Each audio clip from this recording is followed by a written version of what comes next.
இவ்ளோ பிரச்சனையான பயப்படாதீங்க. இதுக்கெல்லாம் தீர்வு இருக்கு. நாம கரெக்டா இருந்தா எதுக்கு பயப்படணும்? இந்த அபராதங்கள்ல இருந்து தப்பிச்சு மன நிம்மதியோட தொழில் செய்ய என்ன வழின்னு இப்ப பார்க்கலாம். ரொம்ப சிம்பிளான 4 ஸ்டெப்ஸ் தான். 1. என்ன ஆனாலும் 2 டேட்டுக்கு முன்னாடியே ரிட்டர்ன்ஸ் ஃபைல் பண்ணிடுங்க. 2.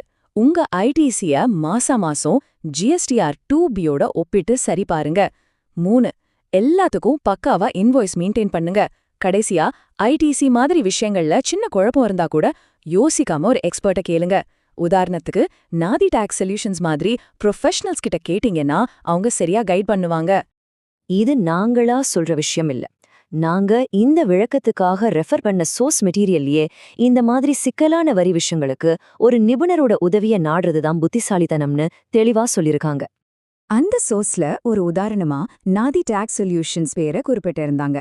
அவங்களோட ஃபோன் நம்பர் தான் இது. இது மாதிரி உங்களுக்கு தெரிஞ்ச நம்பிக்கையான ஒரு டாக்ஸ் கன்சல்டன்ட் கிட்ட போறது எப்பவுமே உங்க பிசினஸ்க்கு நல்லது. சரி, எல்லாம் பேசிட்டோம். கடைசியா ஒரே ஒரு கேள்வி. உங்க பிசினஸ்ல நீங்க ஃபாலோ பண்ற ஜிஎஸ்டி முறை உங்களுக்கு லாபம் சம்பாதிச்சு தர்ற ஒரு சொத்தா இருக்கா? இல்ல தேவையில்லாத ஃபைன், டென்ஷன்னு கொடுத்து உங்க நேரத்தையும் பணத்தையும் வீணாக்குற ஒரு சுமையா இருக்கா? பதில் உங்க கையில தான் இருக்கு.